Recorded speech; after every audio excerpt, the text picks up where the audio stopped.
سائل کہتا ہے کہ آپ صحابہ کی توہین کرنے والے ہیں، آپ نے سیدنا علی کو بلا کہا ہے۔ یہ بہت بڑا الزام اور بہتان ہے ہمارے اوپر۔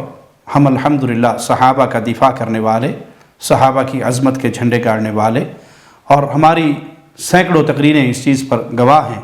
کہ ہم اہل بیت اور صحابہ کی عزت کا پیغام نشر کرتے ہیں اور صحابہ کے دشمنوں کو اپنا دشمن سمجھتے ہیں۔ رہا یہ سوال، تو یہ لفظ ہماری زبان سے جو ادا ہوا، اس سے ہمارا مراد، ہمارا مطلب یہی تھا کہ چیز کیا ہے۔ یہ الفاظ جو ہماری زبان سے ادا ہوئے ہیں، اس سے مراد جو بیان کرنے والا ہے وہی جانتا ہے کہ میں نے یہ لفظ کس لیے ادا کیے ہیں۔ تو اس سے مقصد یہ تھا، اس رافضی سے، اس شیعہ سے یہ سوال کرنا مقصد تھا کہ نہ علی خدا ہے، نہ خدا سے جدا ہے، تو پھر کیا چیز ہے۔ میں ایک بار پھر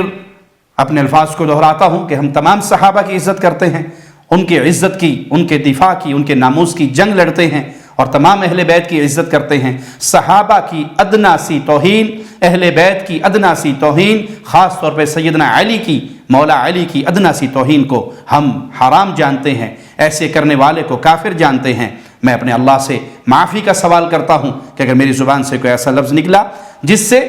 اہانت کا پہلو نکلتا ہو، اور میرا اللہ میرے دل پہ گواہ ہے، اس لیے جو انسان کہہ رہا ہے اس کے جملوں پر اس سے ہی پوچھا جائے گا کہ تمہارا اس کا مقصد کیا ہے۔ ہم توہین صحابہ کرنے والے کو، توہین اہل بیت کرنے والے کو مسلمان نہیں سمجھتے، اہل سنت نہیں سمجھتے، بلکہ انہیں دشمنان اسلام میں شمار کرتے ہیں، اور صحابہ کی عظمت کے جھنڈے کو لہراتے ہیں، اور اللہ سے دعا کرتے ہیں اللہ ہمیں اسی پہ زندہ رکھے کہ ہمارا دل پیارے نبی کے پیارے صحابہ، پیارے نبی کے پیارے اہل بیت کی محبت سے کوٹ کوٹ کے بھرا ہو، اور ہم اہل بیت اور صحابہ کی ناموس کا دفاع کرتے ہوئے اہل شرک کے ہاتھوں شہادت کی موت پائیں اور اس جہاں سے جنت کی طرف روانہ ہو جائیں۔